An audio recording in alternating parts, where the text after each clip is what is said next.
आपको लगता है कि मैं सुबह उठती हूँ चाय के साथ 2 बिस्किट। रिड्यूस योर इनएक्टिविटी और ट्राई एंड बी। बॉडी में गुड फैट का होना बहुत ज़रूरी है।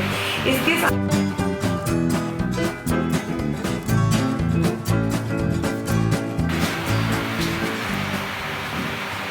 नमस्कार। तो आज हम बात करेंगे कि how to reduce fat, how to get rid of belly fat and gain muscle mass. So one of the main hormone which is responsible for this fat deposition in our body is insulin. So how to achieve insulin sensitivity or a better insulin sensitivity or lower our insulin sensitivity? तो इसके लिए मैंने tips को jot down किया है. So we will talk about that. First is reduce the use of refined carbohydrate. तो refined carbohydrates क्या है? Baked item, bakery item, process food item. जैसे कि अगर आपको लगता है, जैसे मैं एक एग्जांपल दूँ डेली रूटीन का, तो अगर आपको लगता है कि मैं सुबह उठती हूँ चाय के साथ 2 बिस्किट लेती हूँ, ब्रेकफास्ट में 2 स्लाइस ब्रेड खाती हूँ और लंच में फिर रोटी और चावल लेती हूँ और एक्टिविटी कुछ खास नहीं है, मैं घर पे रहती हूँ और घर का काम करती हूँ, और या फिर आप अर्बन लाइफ स्टाइल के शिकार हैं जहाँ पे आप सुबह उठे, घर में बैठे, कार में बैठे, ऑफिस में बैठे एंड दोबारा you sit in car, sit at home, sleep. So this is not much of an activity. तो अगर ऐसा है तो आपका कार्बोहाइड्रेट, रिफाइंड कार्बोहाइड्रेट का इंटेक कई गुना बढ़ जाता है, जबकि आप कॉन्शियसली बहुत ज़्यादा नहीं खाते हैं. तो इसको रिकॉग्नाइज करना और करेक्ट करना बहुत इंपॉर्टेंट है, क्योंकि जब आपका रिफाइंड कार्बोहाइड्रेट का इंटेक बढ़ जाता है तो पैंक्रियाज और ज़्यादा इंसुलिन पंप करता है ब्लड स्ट्रीम में टू प्रोसेस दिस कार्बोहाइड्रेट.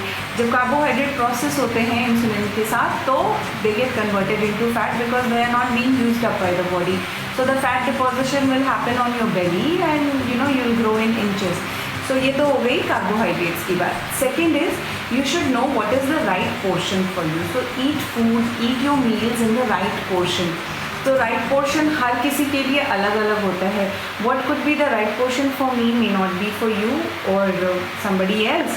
तो अगर आप खुद से वर्कआउट कर सकते हैं कि आपकी लाइफस्टाइल और एक्सरसाइज और डेली एक्टिविटी के अकॉर्डिंग आपके लिए क्या राइट पोर्शन है तो बहुत अच्छी बात है. नहीं तो आपको एक क्वालिफाइड डाइटिशियन या एक्सपर्ट से मिलना चाहिए और अपना राइट पोर्शन वर्कआउट करना चाहिए, क्योंकि कई बार हम सिर्फ आदत में खाते रहते हैं, जबकि हम एक्चुअली अगर सही कॉम्बिनेशन में खाएं तो हम अपने पोर्शन को कंट्रोल करके काफ़ी सारा वेट लॉस खुद से अचीव कर सकते हैं, फैट लॉस अचीव कर सकते हैं मोर इम्पॉर्टेंटली.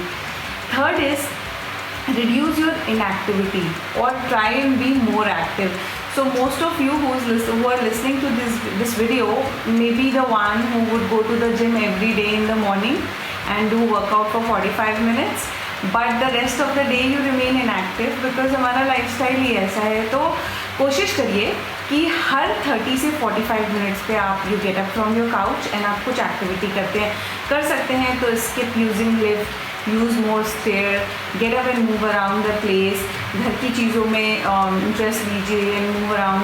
थोड़ी बहुत स्ट्रेचिंग एक्सरसाइज दिन में 2 बार करने की कोशिश करिए. जैसे सुबह आप जिम गए तो शाम को घर पे थोड़ी स्ट्रेचिंग करने की कोशिश करिए, बट अपने एक्टिविटी लेवल को बढ़ाइए, जिसके कारण इंसुलिन सेंसिटिविटी भी इम्प्रूव होती है और फैट डिपोजिशन भी कम होता है.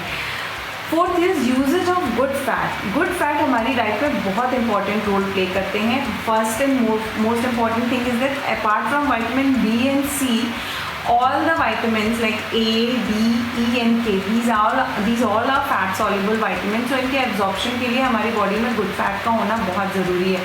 इसके साथ साथ गुड फैट हमारी एपिटाइट और सटाइटी सेंटर को कंट्रोल करते हैं. इसका क्या मतलब हुआ? इसका मतलब ये हुआ कि हम अगर कम पोर्शन का कार्बोहाइड्रेट सही अमाउंट ऑफ फैट के साथ खाते हैं तो हमारे खाने से फीलिंग ऑफ फुलनेस, या जिसे हिंदी में हम कहते हैं तृप्ति ज़्यादा आती है, दिल अच्छे से भरता है, मन भर के खा लेते हैं. तो आप नोटिस करोगे कि आप 2 रोटी घी लगा के खाओ तो that meal is more satisfying than 4 सूखी रोटियां भी अगर आप खा लो तो कार्बोहाइड्रेट और फैट का राइट कॉम्बिनेशन में होना बहुत इम्पॉर्टेंट है. गुड फैट कोकोनट है, कोकोनट ऑयल है. अगर आप अपने शाम के स्नैक में भी अगर कोकोनट फ्लेक्स ऐड करते हैं तो आप नोटिस करेंगे वो स्नैक का पोर्शन साइज़ आप कंट्रोल कर सकते हो. उसी तरीके से अगर आप रोटी में घी लगा के खाते हैं तो मैंने अभी बताया कि रोटियों का टोटल पोर्शन कंट्रोल हो जाता है.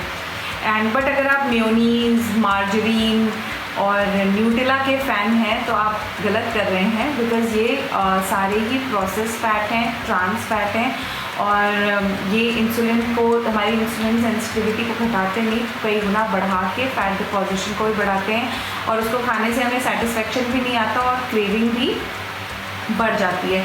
Now eat plenty of fibres, that is extremely important, because हम जितना ज़्यादा फाइबर खाते हैं, फाइबर का हमारा जो खाने के बाद जो शुगर ब्लड स्ट्रीम में रिलीज़ होती है उसका रिलीज स्लो हो जाता है and thus it also reduces the insulin sensitivity. Also fibre swells up in stomach absorbing all the water which is there, so it gives you the feeling of being full for longer duration. तो अगर आपने अपने खाने में fresh fruits, salads, vegetables, कुछ roasted seeds जैसे कि sunflower seeds हैं और नट्स, ये सब इंक्लूड किया है, तो you have included enough fibre in the diet. This will also ensure कि आपको फीलिंग ऑफ फुलनेस काफ़ी देर तक रहेगी and this will also help you in maintaining your insulin sensitivity.